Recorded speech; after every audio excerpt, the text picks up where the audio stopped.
Olá, meu nome é Raoni Cosme e seja muito bem-vindo ao Beleza Antirracista, uma iniciativa da Eurolab dedicada a gente colocar em pauta o antirracismo como vetor de competitividade para os tomadores de decisão do mercado de beleza e bem-estar. E hoje vamos bater um papo com uma pessoa muito querida, muito especial, que é o Rogério. Rogério, meu amigo, conta pra gente quem que é você na fila do pão?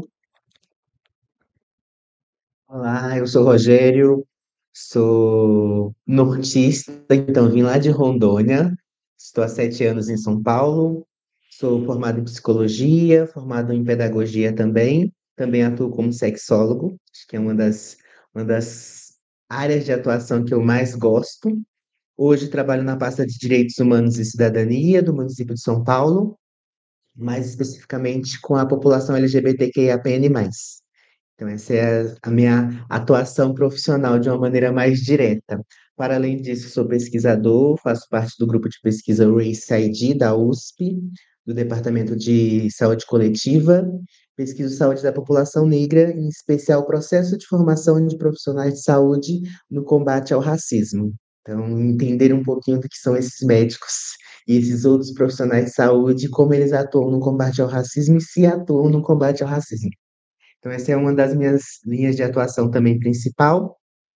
Para além disso, sou um jovem, não tão jovem, 34 anos, casado, um homem gay, e vivencio diariamente o racismo e atuo nesse combate, nessa forma imersiva de entender o funcionamento e as funcionalidades do racismo na sociedade como um todo, né? Então, esse é um pouco do Rogério, um pouco da atuação, ou da grande atuação que ele desenvolve na vida pessoal e na vida profissional. Que lindo isso, meu amigo. E que honra ter você aqui com a gente, viu? Obrigado pelo aceite do convite. E, Rogério, pra gente começar a nossa conversa, queria muito te fazer uma pergunta combo, que é uma pergunta padrão aqui no nosso programa, que é, primeiro, o que que significa beleza para você? Até a partir de toda essa trajetória incrível que você tem, como você enxerga, né, o significado, o que que significa beleza para você de fato? E a partir da sua definição, você sente que o mercado de beleza te representa? Eu começo pensando que beleza é uma construção social, e aí me apego também na beleza está nos olhos de quem vê, então a partir de quais olhos a gente está falando de beleza, né? Então, pensando nessa construção social, eu vou entendendo que a beleza ela também vai se dividindo e vai se fragmentando por espaço. Então, a beleza que a gente observa em Rondônia, lá na região norte, do lado do Acre, do lado do Amazonas, o olhar que a gente tem de beleza de lá é diferente do olhar que a gente tem de beleza aqui em São Paulo, principalmente São Paulo, a partir da minha lente, a partir dos meus olhos, com tantas belezas, né? Tanta gente misturada. Então, acho que esse processo de construção social de beleza vai me atravessando, e construindo a minha identidade, percebendo, e me questionando se de fato eu sou belo, né? Como que é a minha construção, como que é o meu cabelo, quais são os grupos que eu pertenço e como esses grupos me aceitam ou me rejeitam, partindo do pressuposto da beleza. Então, acho que beleza para mim é uma construção social, que inclusive não é padrão, embora exista um padrão heteronormativo, cis, branco, mas não o padrão no sentido de regionalidade. Então, a beleza de Rondônia é similar, mas as pessoas são diferentes. Então, o padrão de beleza ela acaba sendo um pouco diferente, porque a cultura é diferente, a quantidade de habitantes também é diferente. Então, acho que isso também vai interferindo nas percepções de beleza, até por questões de vivência mesmo, né? A gente brinca que a gente é muito parecido lá, assim, as caras, você olha assim, são caras muito similares, de características nortistas da minha cidade. Então, acho que a gente vai partindo da beleza desse lugar, de regionalidades, e isso vai me atravessando enquanto corpo negro. Então, quais são os padrões de beleza da sociedade? Um homem branco, enquanto homem, né? Enquanto mulher, a gente vai vendo outros estereotipos, mas enquanto homem, um homem branco, padrão, com corpo padrão, com altura em torno de 1,75, com nariz afinado, trejeitos de homem branco, cis. Principalmente enquanto homem negro, também vou percebendo essa divisão de homem hétero e de homem homoafetivo. Então, esses lugares vão me atravessando no sentido de perceber as belezas e não se sentir pertencentes aos padrões de beleza. Então, não vou me identificando nos espaços, é, porque sou rejeitado. Acho que o lugar é esse. Não vou me identificando, não é porque eu não quero me identificar. Não vou me identificando porque sou rejeitado nesses espaços. E enquanto um homem rejeitado em dois lugares diferentes, porque a gente está falando de dois contextos, enquanto um homem preto, enquanto homem preto gay, então sou rejeitado em duas instâncias, vou identificando e tentando me fortalecer nessa construção, mas isso sou eu, né? Uma pessoa que saiu de casa com 16 anos de idade, que já foi ali se fortalecendo com as vivências da vida, porque dentro do próprio ambiente familiar vai percebendo algumas rejeições de beleza e de estereotipo de beleza, então assim, meu pai é negro, mas minha mãe é branca, convivi com a minha mãe, que é branca. E aí o racismo vai me atravessando de um jeito que ela não tem percepção, porque ela não estava casada com meu pai, que era um homem negro. Mesmo que tivesse, talvez, né, não tinha essa percepção, mas seria uma representatividade. Tem uma figura negra, meu pai, uma figura negra masculina, meu pai me representando. Então, vou percebendo a ocupação do espaço e a beleza me afetando desde ali, desde o ambiente familiar. E aí saio desse ambiente familiar, porque percebo que isso atravessa a minha saúde mental, e vou entendendo a beleza na sociedade, muito jovem, 16 anos.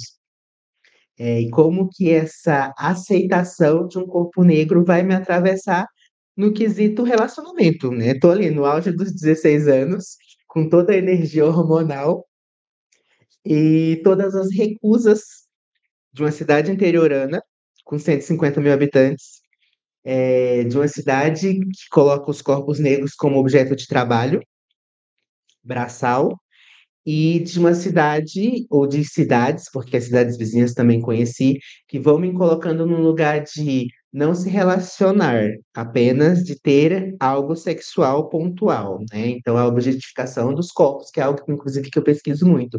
Como que a gente vai sendo objetificado enquanto um homem negro, não como padrão de beleza para relações, mas como padrão de virilidade. Assim, acho que esse lugar também é um lugar de se falar de como os nossos corpos são atravessados. E aí, para mim, beleza, então vai surgindo nesse lugar de Rogério, enquanto se fortalece, você é lindo, você é forte, você é belo, você é inteligente, você consegue se formar, você consegue ocupar qualquer lugar que você tem o desejo de ocupar, mas ao mesmo tempo vai me deixando cansado. E eu acho que a palavra que vai representando as pessoas, que representa muito a nossa luta, é o cansaço de dizer que a gente é tão lindo quanto, o cansaço de dizer que a gente consegue chegar nos lugares tão bem quanto. E o cansaço de dizer que a gente não precisa de uma pessoa branca do nosso lado para dizer que a gente é potente, sabe? Que às vezes vão nos validando a partir de uma pessoa branca que precisa dizer, olha, ele é bom, ele é bom, ele é bonito, você pode se relacionar com ele não é criminoso, ele não vai roubar o show, sabe? Aquelas mesmas histórias que as pessoas não entendem e acham, ai, não, tá só militando. Então, acho que a beleza vem muito desse lugar e aí a representatividade vai me afetando neste lugar, né? Então, onde é que estão os homens negros e quais são esses homens negros no mercado da beleza que eu vou me referenciar? A gente não tem ali. Hoje ainda muito excludente, raro, mas ainda percebemos um vidro de shampoo que tem um homem preto estereotipado lá, lógico, padrão, sempre este modelo, mas ainda assim é um homem preto. Mas não representa a realidade, né? Porque a gente precisa falar dos corpos plurais. O homem preto não é só um homem padrão, bonito, bombado, forte, que geralmente, inclusive, é careca, né? Não é esse homem. São vários homens pretos de diversas aparências, de diversos corpos, baixos, altos, magros, gordos, enfim, deficientes ou não deficientes. Então, acho que esse lugar de representatividade vai atravessando. E aí vai atravessando consciente, porque eu sou racializado, mas me atravessou inconsciente. Então, assim, não querer ir para a escola porque eu não tinha um professor negro. Porque na minha sala as pessoas não eram negras e as poucas negras que tinham queriam estar junto das pessoas brancas, para se sentirem mais pertencentes. E eu também queria estar junto dessas pessoas brancas, inclusive. E aí a gente vai esbarrando num contexto. Hoje eu sou careca, mas não é por questões de escolha, né? Por questões de idade, de preocupações e tudo mais. Mas num contexto anterior, vou percebendo a beleza nesse lugar, inclusive de exclusão e de me automutilar mesmo. Então, assim, não vou deixar o meu black, eu vou cortar estilo militar, porque vai passar mais despercebido. Mas eu sempre quis ter um cabelo grande, inclusive depois de adulto, acho que com 30 anos, mais ou menos, 27 para 30 anos, que eu falei, cara, eu posso ter um cabelo grande. Eu posso ter um cabelo grande porque é tão lindo quanto, se não mais. Na verdade, é mais. Então, esses atravessamentos de beleza, eu acho que foram me afetando inconscientemente, aí a gente vai adoecendo regularmente, frequente, assim, até o momento que você consegue virar a chavinha e eu consegui, né?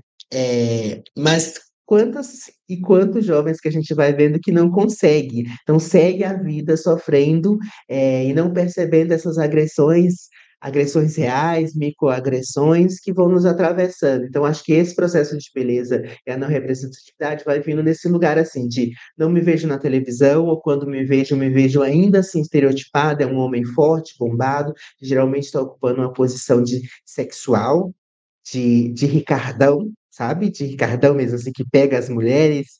E eu não ocupo esse lugar, eu ocupo o lugar de um homem gay, sensível, que chora, enfim. Acho que esses lugares de representatividade que vão atravessando. E aí eu brinco com os meus pares, às vezes, assim, que não é todo dia que a gente está forte o suficiente para militar, para falar sobre, para defender o seu posicionamento ou para defender uma agressão que você sofre. Assim. Então, acho que esses lugares de representatividade, de beleza, mesmo para quem é racializado, mesmo para quem é letrado, é um atravessamento diário às vezes, sabe? Porque é luta, luta e luta, mas também é cansaço, cansaço e cansaço, quando a gente só queria descansar e não queria ter que falar sobre, sabe? Não queria ter que letrar alguém, não queria ter que sensibilizar alguém, não teria que ter, não teria, não gostaria de militar, gostaria só de viver.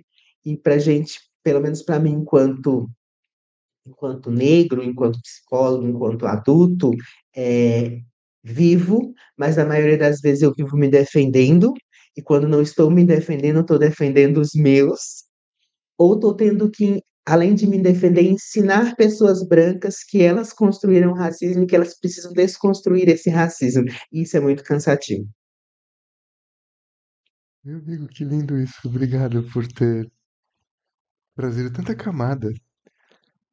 Porque é tão importante, né, a gente perceber só que beleza não é só uma relação estética, ela tem um contexto tão profundo, um impacto tão profundo na nossa formação, na nossa psique, que chega a ser apequenador, né? Simplesmente alguém que olha e fala, beleza, se sentir bonito. Embora sim, é importante, né? Mas quanta camada tem além disso? E você já me respondeu brilhantemente uma pergunta que eu ia te fazer, que é a relação da falta de representatividade, como isso impacta na saúde mental das pessoas negras. E aí eu queria pedir a gentileza de você poder aprofundar esse ponto que eu acho que você trouxe tão bem, mas eu queria já articular com uma coisa que eu não sei se eu vou te perguntar direito, tá, Rogério? É porque você trouxe muita camada importante, eu queria aprofundar. Como a gente pode. Qual a importância da gente racializar o universo das relações, compreendendo principalmente, né, que o nosso contexto ele é coletivo, a nossa beleza é coletiva, a nossa militância é coletiva. Qual a importância da gente racializar as relações e para desconstruir, desmistificar a relação desse corpo-objeto, mas ao mesmo tempo, quão complexo é a gente fazer com que as relações negras e com todas as suas interseccionalidades, e aí pegando uma camada que eu acho tão importante, principalmente do homoafetivo, desse universo tão belo. Qual a importância da gente racializar para a gente humanizar uma relação que ela só quer ser uma relação, Eu acho que uma sociedade atravessa ela para mostrar que ela não pode ser. Que aquele corpo ele só é ele é um grande falo feito para servir e ele não tem o direito de amar. Como isso impacta na saúde mental de uma pessoa negra que de fato ela só quer sentir, só quer ser, só quer viver? E como isso afeta os relacionamentos de quem só quer ser, mas não tem muitas vezes nem o repertório para poder só ser? Não sei se eu fiz a pergunta direito, meu amigo, desculpa, é que tem tanta coisa que eu quero perguntar que eu me perdi aqui. Eu acho que a gente vai pensando nesse processo de representatividade no desejo dos pares, assim, no desejo de se relacionar. Então, é uma construção social, né? Então, assim, e aí a gente vai ter muitos termos populares, pessoas palmiteiras, né?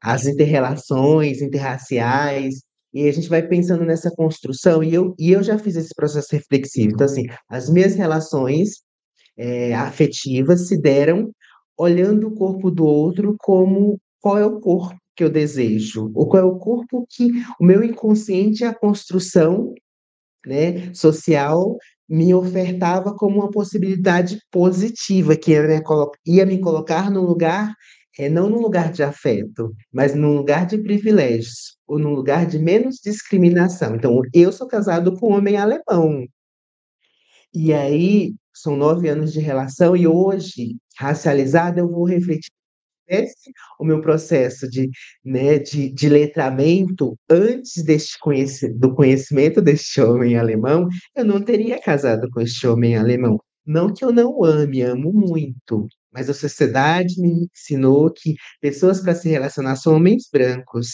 e esses homens brancos que vão me dar lugar de privilégio, ou lugar de menos, não é nem lugar de privilégio, porque ainda assim sofro, mas lugar de menos sofrimento.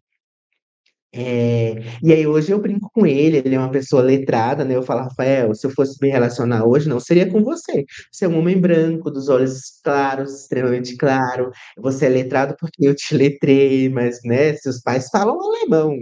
Os pais Hum, dele falam alemão. Então, assim, hoje com o letramento que eu tenho, não seria esta relação que eu construiria. É óbvio que também existe amor, mas eu acho que o conhecimento também ultrapassa esse amor. A gente não se apaixona à primeira vista, a gente olha e deseja, a gente se apaixona e cria amor a partir das relações construídas ali, e das devolutivas que a gente vai recebendo nessas relações.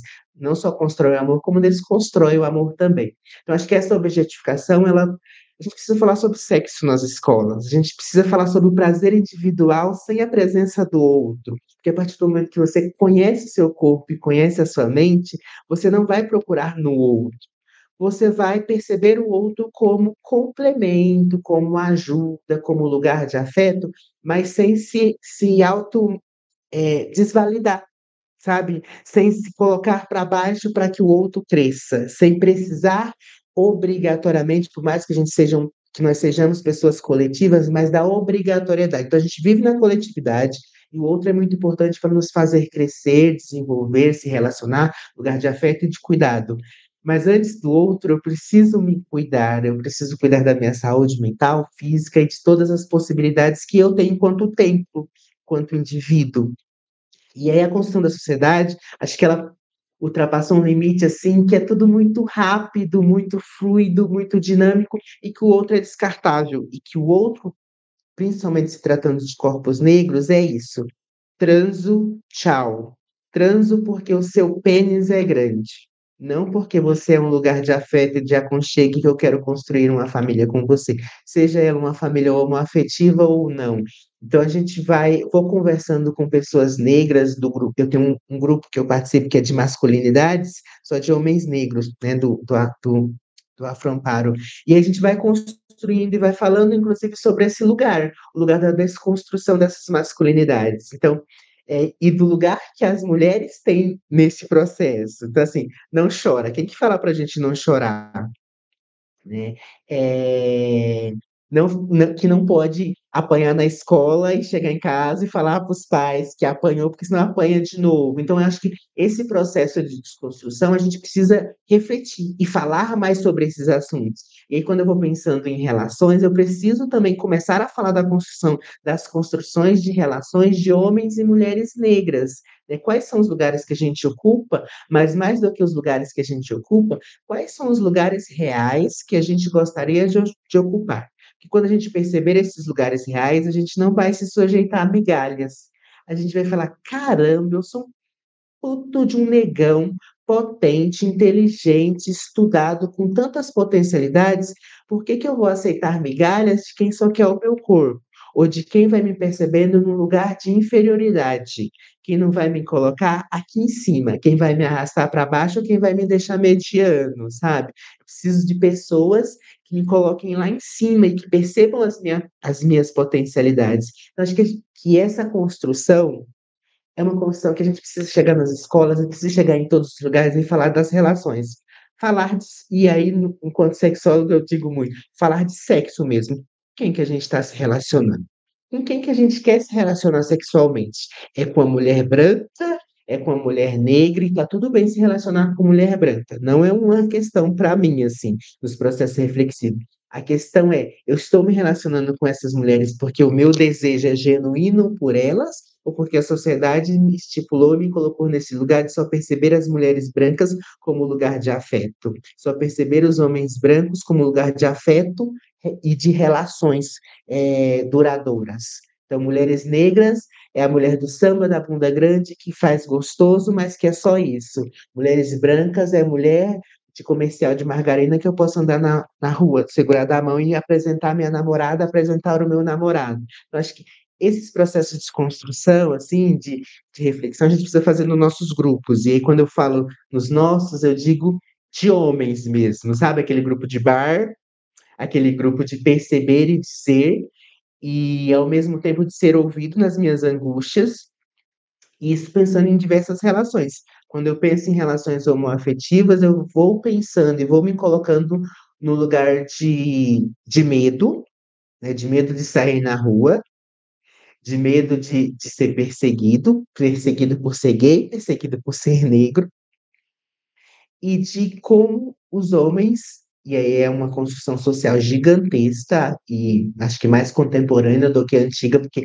antigamente se falava-se de sexo e se vivenciava a homoafetividade de uma maneira mais genuína do que hoje, mas de dizer assim, é, que o meu corpo negro não é um corpo de aquele cara tem uma rola grande, sabe? Tem um pênis grande. Não, nem sei se eu poderia falar palavras desse tipo aqui. Prazer nosso. Mas este lugar, este corpo é um corpo que pensa, é um corpo que sente, é um corpo que trabalha, é um corpo que estudou, é um corpo que deseja fazer muitas e muitas coisas, é um corpo que quer construir família.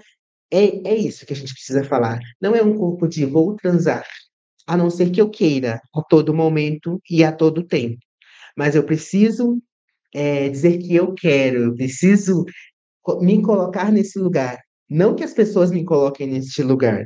Eu preciso dizer, olha, não quero nada, eu só quero farrear. Então, assim, hoje eu tô com você, amanhã eu tô com outra pessoa, porque eu me coloquei nesse lugar. Mas não é isso que acontece. A gente é colocado, né? A gente é empurrado para este lugar. E quando a gente é empurrado, a gente vai aceitando qualquer coisa serve. Isso consciente, mas na maioria das pessoas acaba sendo inconsciente, porque é o que tem, e é porque é o que aprendeu a aceitar, é o que se foi vivendo. Não se foi vivendo migalhas no ensino médio, no ensino fundamental, foi se vivendo migalhas no ensino médio, foi se colocando exilado no ensino superior, quando conseguiu acessar o ensino superior, porque também é uma questão, foi se colocando num canto no trabalho, em todos os ambientes. Então, você vai aceitando os cantos e as beiradas, quando na verdade poderia estar ocupando o centro, quando você poderia ter muito, quando você poderia construir relações afetivas reais e genuínas, e você vai colocando o seu corpo e você vai vendendo o seu corpo. Porque você vende a imagem e você não rompe esse paradigma. de que homens pretos são pessoas que têm pênis grande, que faz um sexo muito selvagem, forte, intenso e prazeroso, e que é só isso. E a gente aceita esse lugar, né? Os meus amigos, diversos amigos e pessoas que eu pesquiso, vão aceitando esse lugar, porque é a migalha, porque é o único lugar que ainda é um lugar de privilégio. Porque se não nos desse esse lugar, a gente não seria nem nada, a gente não seria ninguém, sabe? E isso vai nos preocupando, porque a representatividade das mídias também nos colocam nesse lugar. Pornografia também nos coloca nesse lugar. É um lugar de corpo negro belo. Ok, ali eu estou bem representado, um homem forte, viril, de membro sexual, né, farto, maior, avantajado, mas é só este lugar. E aí é um lugar de privilégio, porque é o único lugar de privilégio que eu tenho acesso. E é como sendo o único lugar de privilégio que eu tenho acesso, ou eu ocupo este lugar ou eu não vou ser ninguém. Quando eu não sou ninguém, já sou ninguém em tantas outras áreas, vou também ser ninguém enquanto corpo que merece afeto ou que merece sexo. E isso eu acho que é uma construção social, é, ela já foi, né? Acho que quando a gente vai estudando a história da sexualidade, ela já deixou de ser uma questão antigamente, mas ela voltou a ser uma questão. Quando ela volta a ser uma questão, a gente vai também volta junto à questão da homoafetividade. Porque se a gente olhar os contextos antigos na história da sexualidade, os homens tinham relações com os outros homens e as mulheres eram para a reprodução. Porque os homens entendiam o corpo dos outros homens, né? Porque a gente está falando né, de um corpo que é nosso. Então eu sei o prazer que você parte do prazer que você sente, porque você tem o mesmo corpo que eu, né? Então, assim, eu acho que esse conhecimento. E aí, quando a sociedade vai mudando, a gente vai colocando esse lugar da homoafetividade como um lugar de pecado, como um lugar de exclusão. E aí, hoje, na sociedade atual, a gente vive esse processo ainda de exclusão e de não aceitação. E aí a não aceitação vai nos colocando enquanto homem gay num lugar de desejo por outros homens, né? Num lugar de desejo carnal, não num lugar de desejo afetivo. E isso a gente precisa desconstruir. A gente precisa falar nos nossos bares, falar nas nossas rodas, chamar para o canto e falar, olha, cara, isso que você está falando é machismo, tá? Então vamos lá, deixa eu te educar aqui um pouquinho. Lógico, a partir do vínculo que a gente tem com a pessoa também, para não levar um soco na cara. Mas aí a gente esbarra também naquilo que eu te falei. Eu, Rogério, não queria falar sobre isso, eu queria só viver, né? Você não queria falar sobre isso, você queria viver, provavelmente, porque a gente tem tanta coisa para fazer e tanto mundo para desbravar e tantos afetos para construir, é que a gente não queria estar ocupando esses lugares de militância, de luta mesmo, assim. A gente queria estar vivendo. E nem todos os dias a gente está disposto, está pronto para isso, né? Então, as pessoas também vão nos vendo enquanto referência, e aí eu brinco com alguns alunos quando eu pego alguma disciplina para dar aula, é, eu falo assim, gente, para de me chamar para palestrinha, para dar palestra para vocês. Para, vocês já têm esse conhecimento, pelo amor de Deus. E aí eu acho que esses lugares é muito cansativo, porque eles também nos veem como pessoas muito fortes o tempo inteiro, que não sofre racismo, que não é perseguido no shopping com os olhares, que não ocupa esses lugares. Ah, não, mas você. E ainda nos coloca em um outro lugar, né? No lugar de se você sofrer, você vai rebater na hora. Gente, não vai. Quando a gente sofre um racismo, a gente não tem nem forças. Às vezes a gente consegue, mas às vezes é um final de dia, é um final de expediente, a gente está cansado, a gente só foi no shopping para comer um lanchão e depois ir para casa dormir. Aí o segurança nos persegue no shopping, a gente vai falar com segurança? Não, a gente vai talvez nem comer, ir para casa e chorar, sabe? E as pessoas não nos percebem enquanto indivíduos que racializados, sofrem racismo diariamente, e que também tem dias que não consegue combater esse racismo, não consegue bater de frente, discutir, problematizar, falar com o gerente de shopping. Tem dia que a gente só tá lá para comer um lanche e ir embora. Acho que esses lugares de representatividade para a gente é difícil. Avançamos? Penso que avançamos. Eu acho que a gente não pode dizer que não avançamos. Avançamos, mas a duras penas, assim, sabe?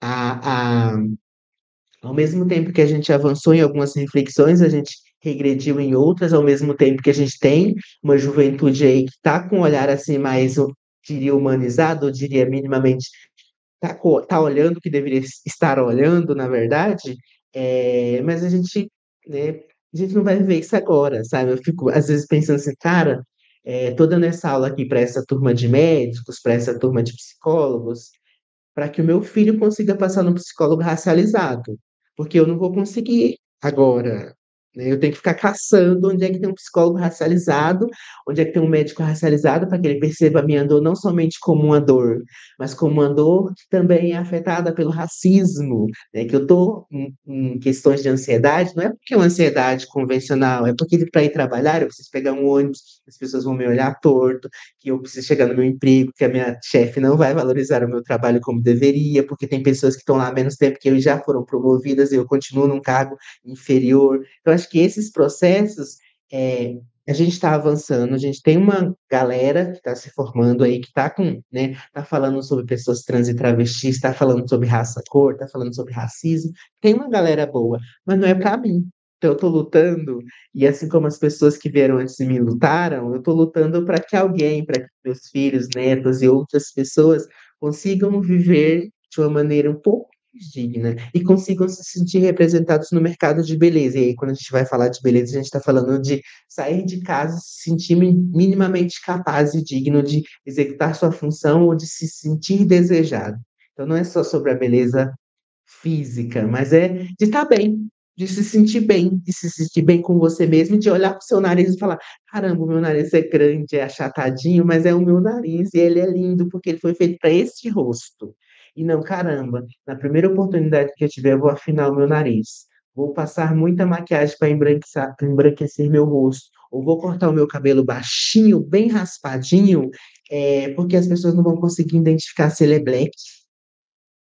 Entende? Então, acho que beleza vai ultrapassando e vai perpassando esses lugares mesmo de afeto e de cuidado comigo mesmo enquanto indivíduo, mas que cuidando de mim enquanto indivíduo, eu também estou cuidando das outras pessoas e as outras pessoas também vão me vendo nesse espaço e vão percebendo, caramba, não é só o Rogério alto, forte, do pênis grande, é o Rogério que fez faculdade, que se formou, que tem um cargo público, que fez concurso, que ajuda tantas outras pessoas e que ocupa tantos outros lugares e que não é o Rogério Negro, é só o Rogério, sabe? Porque assim, não é o Rogério Negro, é o Rogério. Não é a mulher, nossa, que linda, aquela mulher do cabelo afro, nossa, seu cabelo é lindo. Não, é só a mulher. Ela é linda, mas ela é linda não é porque ela é negra, ela é linda porque ela é linda, só porque ela é linda. Acho que é isso, assim, não sei, falei muito, mas acho que é isso. Foi incrível, foi incrível. Nossa, e obrigado por você ter falado tudo o que foi necessário, se você sentiu foi necessário, porque foi incrível, realmente.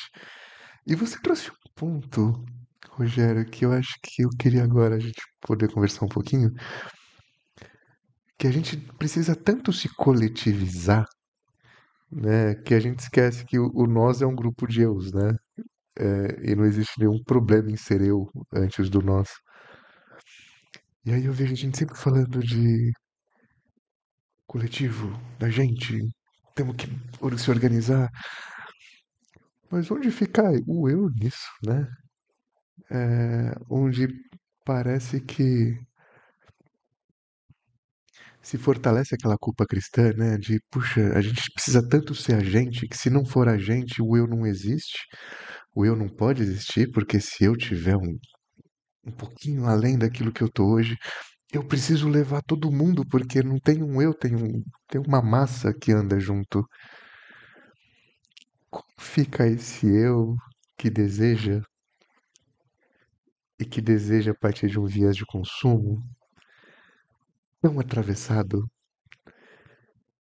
Quão complexo, na sua visão, Rogério, é a gente ressignificar o desejo, a gente ressignificar o nosso sentir, o nosso sexo, que eu acho muito lindo que você trouxe. A gente precisa falar de sexo, a gente precisa falar mesmo de sexo.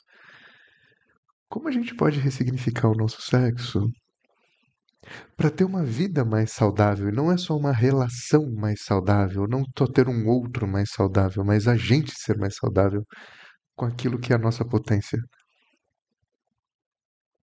Fico pensando, e aí a construção social, é, que sempre nos é colocado de se relacionar com o outro. Eu preciso me relacionar com o outro, ou com os outros. Mas eu não preciso. E se eu decidir que eu cresço e que eu não quero me relacionar afetivamente com ninguém, porque me masturbar basta, me sentir basta, me amar basta e é suficiente. Porque existem essas pessoas. Elas existem, e elas estão no meio de nós e que em determinados momentos da vida elas foram empurradas a se relacionar com outras pessoas. E a gente é empurrado. A gente é empurrado quando vai no almoço da tia e fala: e as namoradinhas? A gente é empurrado. Mas tem pessoas que não querem. Então, acho que a gente precisa ir partindo do princípio de eu me conheço, eu tenho desejo, eu vou. Eu me conheço, eu não tenho desejo agora, ou eu não vou ter desejo nunca, eu não vou. Seja sexual ou não. E eu falava com um amigo muito vezes, ele falou: eu vou sair do meu emprego. Aí, na construção do capitalismo, enfim, na minha reprodução ridícula, eu falei: você vai ficar desempregado, sem arrumar um outro emprego antes? Ele falou: vou, porque eu não quero mais estar nesse lugar, porque eu não me sinto bem. E se for para não me sentir bem, talvez eu prefira não me sentir bem, não trabalhando, passando dificuldades e passando perrengues, mas não passando humilhações. E eu falei, mano, eu fui muito idiota, assim, sabe? Porque eu acho que essas construções a gente precisa, em determinados momentos, provocar. E aí, nas relações, a gente também precisa provocar. Eu quero me relacionar realmente. Eu preferia ficar na minha casa comer. Eu falo isso porque eu como muito lanche, comendo meu lanchão e assistindo uma série. Será que eu preciso e quero mesmo ir pra balada? E eu já fui muito de ter que ir pra balada, mas não é porque eu não queria, porque eu queria ir pra balada. Eu não bebo, por exemplo, nunca bebi. Desde sempre eu nunca bebi, não gosto e não consigo. Mas eu já tentei beber para fazer parte de grupos, para ir para baladas, para pertencer a espaços, para me relacionar com outras pessoas. Assim, falando de particularidade, me expondo. Eu não gosto de beijo, eu não gosto de beijo. Não é uma construção, um processo que pertence à minha construção social. Eu não gosto de beijar pessoas. E eu já tive que beijar muitas pessoas para pertencer, para me sentir pertencente ou para ter uma relação afetiva, para que as pessoas. Não, a gente precisa falar para o nosso parceiro, para a nossa parceira: olha, cara, eu não gosto de beijar, olha, cara, eu não gosto que chupe o meu mamilo, olha, cara, eu não gosto disso, eu não gosto daquilo. Eu acho que a gente precisa começar a construir e desconstruir que as relações, sejam elas afetivas ou não, elas precisam partir de diálogos daquilo que a gente gosta e daquilo que a gente não gosta, da construção daquilo que me faz bem, para que eu não simule, sabe, para que eu não atue, para que eu não vire um ator das relações. Eu entendo a necessidade de usar máscaras em determinados espaços, então, a minha skin de trabalho não é a minha skin de casa comendo lanchão, que não é a minha skin de com meu marido, isso é uma coisa, mas eu não posso, performar uma coisa que eu não me sinto confortável, e que não existe necessidade de performar. Então, eu não posso falar que eu gosto de uma coisa e deixar o meu parceiro e a minha parceira fazendo aquela coisa que para mim, cara, não faz sentido nenhum, não gosto, não quero, não estou confortável, mas estou simulando. Talvez se eu falasse, a pessoa talvez também nem goste. Ela nem curta aquilo. Ela faz porque ela viu num filme pornô. Ela faz porque ela viu em uma outra relação, mas que para ela pode ser não ser insignificante, mas ela reproduz porque o outro parceiro dela gostava.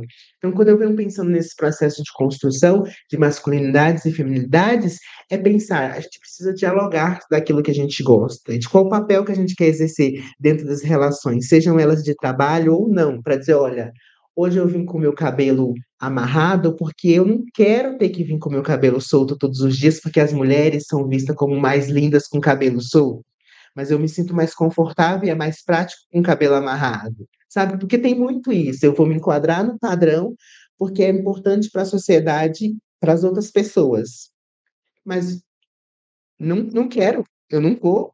Eu acho que a gente precisa viver essa dar essa certeza para as outras pessoas, que é muito mais leve se eu chegar e falar: "Olha, não vou vir de calça jeans, porque eu não gosto de calça jeans. Tem outras opções que também atendam à necessidade dessa empresa? Eu não vou ficar com você e fazer X ação porque eu não gosto. Tem outras opções, tem outros caminhos. A gente precisa dialogar mais sobre aquilo que a gente gosta. A gente precisa parar de aceitar coisas que não são confortáveis para a gente. A gente precisa parar de se colocar em risco, de saúde mental, porque a gente está surtando, né? Eu brinco assim, a gente está surtando e a gente está surtando e as pessoas estão surtando junto com a gente, e a gente não está tendo a capacidade de falar daquilo que a gente não gosta. A gente está performando uma coisa que a gente não é. A gente está fingindo. Quem que gosta, quem que chega de manhã no trabalho depois de passar 2 horas dentro de um transporte lotado, sorrindo feliz da vida, porque aquilo era o sonho dele? Não existe. Eu vivo falando para os meus funcionários aqui, gente, eu sei que vocês passam 2 horas no ônibus, vocês não precisam chegar aqui e performar sorriso. Se vocês derem só um bom dia, que é a educação primordial, para mim tá ótimo. Porque passar 2 horas no transporte público é desumano. E eu não queria que vocês passassem por isso. Vamos ser sinceros, eu não queria. E eu acho que a gente precisa falar sobre esses incômodos, porque a gente só fala sobre desenvolvimento, felicidade, ai, que pelo menos você tem um emprego, ai, que pelo menos você está casado. Não, a gente precisa falar sobre desconfortos. Porque quando a gente fala de desconfortos, primeiro a gente vai externalizar aquilo que a gente está guardando para a gente. Segundo, que a gente vai pensar junto, e aí eu acho que entra o coletivo de pensar junto em soluções. Se está ruim aqui, o que que a gente vai fazer? Se eu tenho 3 filiais de emprego, por que que a gente não remaneja, então, você para uma filial mais perto? Eu, enquanto pessoa que ocupa a função de poder, né? Então, quais são as estratégias que a gente precisa falar das nossas angústias, e não só quando a gente está surtando. A gente precisa falar das nossas angústias diariamente, sejam elas afetivas ou não. Então, quando a gente vai para um lugar de afeto, afeto, relações amorosas, acho que a gente precisa falar com os nossos pares. Cara, eu não gosto disso. Não gosto daquilo. Eu gosto que me pegue deste jeito. Eu gosto que me abrace desse jeito. Se eu chegar para você com esta cara, você já entende que eu não preciso que você fale nada, que você só me abrace em silêncio e que a gente siga o resto do dia em silêncio. Então, essas coisas fazem uma diferença gigante, que as pessoas tendem a não falar, né? Tendem a se sujeitar a migalhas ou se sujeitar a situações que causam desconfortos, e aí seguem a vida, né, vivendo essas situações e se propondo a essas situações. E para a gente, enquanto corpo negro, isso é diário. Então, eu preciso falar com o meu par, com o homem alemão, com o meu marido, que olha, no shopping a sua aceitação é uma, eu tô com você, o segurança vai vir, ele vai perguntar para mim se eu desejo alguma coisa, mas ele não está perguntando para mim se eu desejo alguma coisa sendo solícito. Ele quer ouvir a minha voz, o meu tom de voz, ele quer saber se eu vou ficar nervoso na hora, porque ele está investigando se eu sou uma pessoa que vai roubar uma peça de roupa nessa loja. Você estando do meu lado ou não, isso vai acontecer. Ele não vai chegar para você e perguntar isso. Eu preciso falar, enquanto homem negro, desta angústia, para que a pessoa que esteja comigo, ela entenda. E se eu não falo, eu vou sofrer, eu vou estar em sofrimento. Então, acho que esse falar sobre é muito importante, seja para qualquer tipo de relação, seja para qualquer vivência. Eu preciso falar das minhas angústias, lógico, a partir do meu conforto, né? Também a partir do momento que eu me sinto confortável para falar, porque primeiro eu preciso maturar e processar todas essas angústias, mas eu preciso falar com as pessoas. Eu preciso falar que falar e saber como falar também de como que eu me sinto no meu ambiente de trabalho, de como que eu me relaciono com as pessoas no ambiente de trabalho, que se eu gosto que coloque a mão em mim, me cumprimente me abraçando aqui no meu serviço, as pessoas sabem que eu não gosto desse tipo de afeto, eu não gosto de chegar, abraçar, beijar, não gosto desse tipo, mas eu gosto de cumprimentar, conversar, falar como que foi seu dia, e como que estão as coisas na vida, se eu posso ajudar em alguma coisa. Então, se eu não falasse, a sociedade nos impõe chegar abraçada, 2 beijinhos, entende? Mas eu não gosto, e eu preciso falar que eu não gosto, porque senão eu vou me sujeitar a essa situação e isto, inconsciente, vai me causar sofrimento, porque diariamente eu vou ter que passar por isso, e eu vou me sentir incomodado diariamente. Então eu prefiro chegar nas pessoas e falar: "Olha, a forma como eu me cumprimento não é a mesma forma como vocês se cumprimentam, isso não significa que eu goste mais ou que eu goste menos, significa que a minha construção social é outra, o meu processo reflexivo é outro. Tá tudo bem? Tá tudo bem, então tá bom, a gente vai continuar se amando deste jeito. Eu vou continuar sendo casado, não beijando na boca mesmo jeito, sabe? Mas eu disse que como eu me sinto, confortável ou não. A gente precisa falar sobre as nossas angústias e sobre os nossos desejos e os nossos não desejos. O que que eu não gosto, eu também preciso falar. Porque se eu não falar, as pessoas não vão saber. Se elas não vão saber, elas vão continuar fazendo. E isso vai me causar sofrimento. E aí, sofrimento vai estar automaticamente ligado a todos os outros processos de beleza, assim. Porque se a gente não tá bem, a gente não vai escolher uma roupa que a gente gosta, a gente só vai pegar uma roupa no guarda-roupa. A gente não vai sair para trabalhar feliz, a gente não vai cumprimentar as pessoas, a gente vai chegar amargurado. No final do dia, a gente vai achar que o dia não valeu a pena, que eu detesto meu emprego, que eu detesto a minha vida. E diariamente esse ciclo vai se repetindo, se repetindo, se repetindo. Então, acho que esses processos a gente precisa ir rompendo. E mais do que rompendo, eu gosto muito de falar, gente, vamos falar sobre. Vamos falar sobre as nossas angústias, sobre os nossos desconfortos, porque senão elas vão continuar sendo angústias e desconfortos. Acho que é isso. Uma última pergunta antes da gente caminhar para o final. Você trouxe coisas muito incríveis e eu queria te fazer uma pergunta que é: quão revolucionário é hoje a gente falar de auto-amor? Eu acho que é o ato mais revolucionário. Eu preciso falar sobre mim. Eu posso e devo falar sobre outras pessoas e valorizar essas outras pessoas. Mas antes das outras pessoas sou eu. Eu comigo mesmo. Eu com as minhas angústias, eu com as minhas dores, eu com os meus afetos e desafetos. E falar sobre mim me possibilita me conhecer. Então, quando eu digo que eu vou falar para os outros das coisas que eu não gosto, antes disso, eu falei do meu autocuidado, do meu amor, de como eu me sinto, inclusive, me relacionando com essa pessoa que eu quero falar. E isso é muito importante, porque vai me possibilitar fazer processos reflexivos. Então, por que que você gosta desses quadros atrás de você? Não são só quadros, para mim pode ser só quadros, mas para você tem todo um processo reflexivo. E eles não chegaram aí por acaso, eles chegaram porque você se identificou, porque em algum momento você acha que isso atravessou a sua vida. Existe uma explicação, e quando a gente fala de auto-amor, a gente vai pensando nos processos e deveria se pensar nos processos que vão nos formando enquanto indivíduo. Então, assim, qual é o conforto da minha casa? Será que eu preciso sair? Será que eu posso ficar em casa? Será que eu gosto de receber visita na minha casa? Então, são muitos processos, e aí quando a gente fala de auto-amor, a gente precisa conhecer aquilo que a gente vive, que a gente quer, que a gente gosta. E não que a gente, em algum momento, não vá se sujeitar a diversas algumas situações. Vai por necessidade, porque a gente também é um corpo político. A gente também tem que se socializar. Então, assim, o Rogério que fala que não gosta, também se socializa, porque eu percebo que ocupar espaços também é importante, sejam eles quais for. Mas antes disso, eu me amei, eu me preparei, eu aceitei. Eu vim aqui falar com você, por exemplo, né, com as pessoas, e as pessoas vão ouvir e vão ouvir a minha história. Então eu me sinto pronto, e eu me senti pronto, e a partir de me sentir pronto, eu falei: "Eu topo". Porque se eu não tivesse afim, eu ia falar: "Olha, eu acho que eu não quero agora, eu não estou bem, eu não estou me sentindo confortável". Ou eu não gosto de falar sobre isso para as pessoas. Eu acho que o alto amor vem neste lugar, assim, de: "Cara, o que que eu gosto? O que que eu sinto? Recebi um convite, como que esse convite vai me atravessar? Eu vou ir lá falar e no outro dia eu vou me sentir depois que eu falar eu vou me sentir bem? Ou eu vou passar o dia inteiro rebatendo a isso e dizendo: "Ai, se eu tivesse falado tal coisa? Ai, se eu tivesse mudado o discurso?".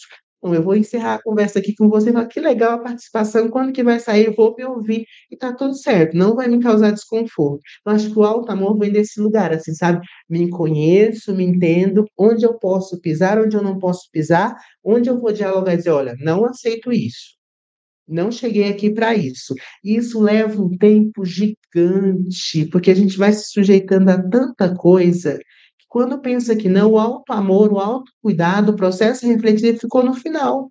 Tem gente que nem consegue, encerra a vida e não consegue fazer esse processo de recusar, é sempre o sim, sim, aceito, aceito, aceito, não consegue: "Não, não quero, não estou disposto, não vou aceitar isto, não é para mim, não agora, não nesse momento". Então acho que o alto-amor vem nesse lugar, assim, de para, e eu faço muito isso, paro, respiro, será que eu quero me expor ou me colocar nessa situação?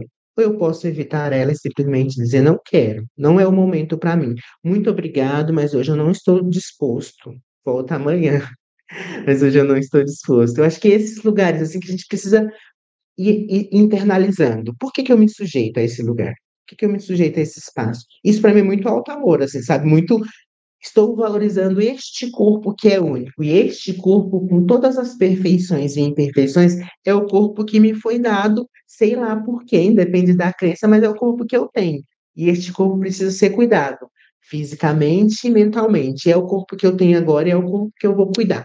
Então, seja ele para aceitar coisas, porque tem vezes que a gente quer aceitar mesmo, quer ser vida louca, e seja às vezes para dizer: olha, não, se não for no afeto e no cuidado, se não for para somar e para fazer crescer comigo, para entender as minhas angústias enquanto homem negro gay, eu não estou disposto, eu não quero, porque eu não preciso disso. Em algum momento vai aparecer alguém importante para mim, em algum momento vai aparecer um emprego importante para mim, em algum momento eu vou ter a minha casa, o meu carro, a minha vida constituída, eu não vou aceitar morar com você de favor agora. Eu não vou aceitar isto que você está me oferecendo. Eu acho que autoamor vai muito deste lugar. Me conheço, respiro, faço o meu processo reflexivo, que eu acho que é muito importante, e aí decido se aceito aquilo que está sendo ofertado ou se não aceito aquilo que está sendo ofertado. Maravilhoso, maravilhoso. E, meu amigo, caminhando para o final com muito pesar, porque tá incrível te ouvir, Rogério. Tá muito nutritivo. Isso é muito gostoso. Dica e que puxão de orelha você daria a um tomador de decisão do mercado de beleza e de bem-estar que tem tanto poder de construir e manter estereótipos, né, imaginários apequenadores? Escuta o que você fala com tanta propriedade, com tanto carinho, e fala mais um mimimi.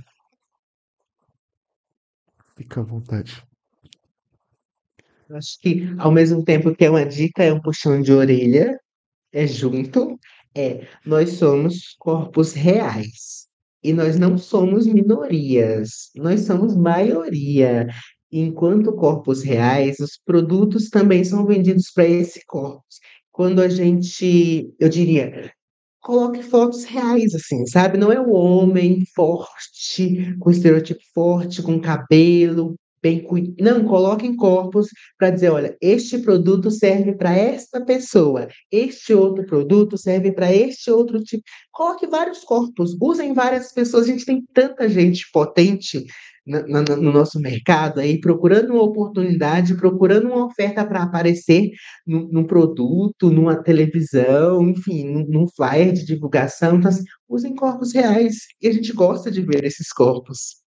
Pode parecer que não, mas a gente se identifique com toda certeza. Para além de comprar esse produto, de, né, divulgar essa marca, a gente vai contemplar esse processo e dizer: caramba, aquele cara lá tem mais traços, muito mais traços parecidos comigo ou parecido com os meus amigos da minha realidade do dia a dia, do que um cara extremamente fantasioso, cheio, porque não é esse o corpo real.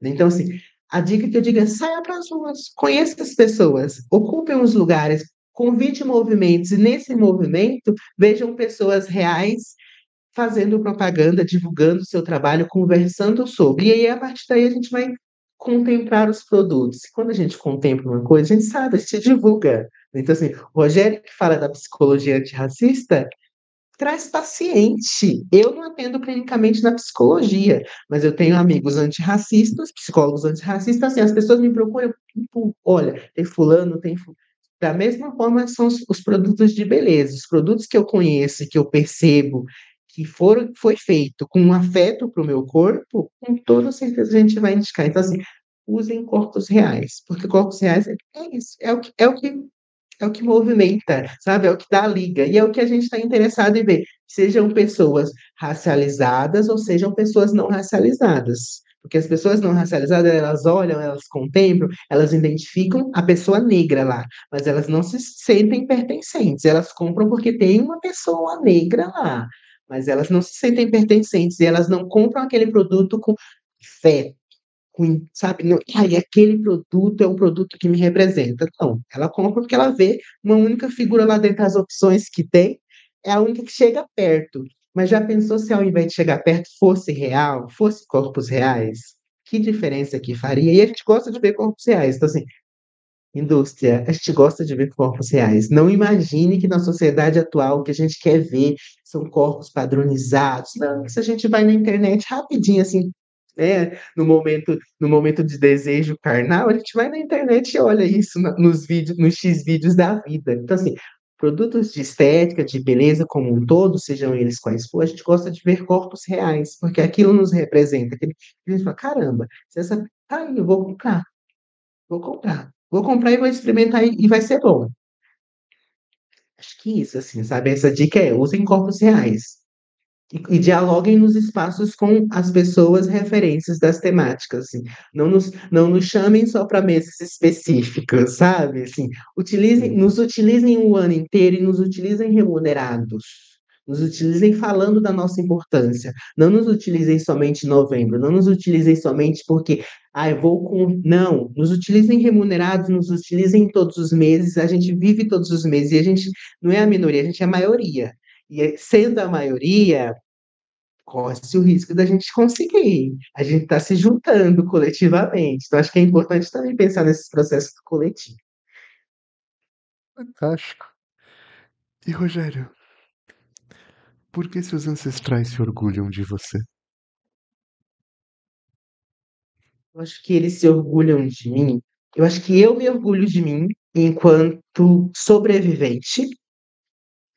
E acho que eles se orgulham de mim porque eu poderia ter tantas outras possibilidades, sendo filho de uma família rica, ocupando um lugar do agro, que a gente já sabe qual é o partido político deste agro, mas diante de tantas opções, eu decidi dedicar.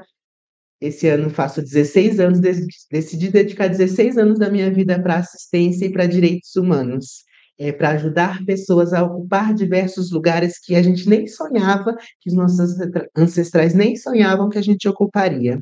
Acho que eles se orgulham de mim por ser esta ponte para dizer que existe um mundo possível, e é um mundo possível não para uma e outras pessoas, mas é um mundo possível para todas as pessoas que querem ocupar este lugar, e que não é fácil. E eu percebo, enquanto indivíduo, e com certeza eles perceberam mais que eu, porque apanharam bem mais que eu. Se eu estou aqui é porque alguém sofreu muito antes de mim, mas percebo que essa possibilidade também é uma possibilidade para a geração futura. Então, acho que o orgulho vem desse lugar, porque eu me orgulho de quem eu sou e do indivíduo que eu sou enquanto amor próprio mesmo, mas ao mesmo tempo valorizando quem eles foram e o quanto eles tiveram que sofrer e pensando que isso que a gente está fazendo aqui é para os nossos que vão chegar depois, que vão ocupar agora, que já ocupam agora, óbvio, mas que também vão chegar depois de nós. Acho que isso. Lindo. E não só eles, todos nós nos orgulhamos muito, porque é uma jornada brilhante, meu amigo, e muito necessária. Então, Rogério, eu queria te agradecer imensamente. Espero que você tenha curtido como a gente curtiu. Com certeza, foi muito agradável. Eu até falei, meu Deus, o que que eu vou falar? Como que eu vou falar? Mas foi isso, foi conversa, foi afeto e foi vida. A gente só viveu, a gente só bateu um papo e conversou sobre aquilo que a gente vive diariamente, né? Não é não é não é ilusão. É o Rogério do dia a dia, é a nossa vivência, é a minha vivência diária que eu decidi que a gente compartilhou. Então é a partir da minha, obviamente também é importante ressaltar que é a partir da minha lente, né? A partir dos meus olhos, a partir daquilo que eu vivencio diariamente. Perfeito, meu amigo. E é uma honra ter você aqui. E fico muito feliz que você tenha curtido. Mais uma vez, muito obrigado. E muito obrigado a você também que ficou até o final com a gente. Muito em breve, mais entrevistas incríveis como essa para vocês. Até já.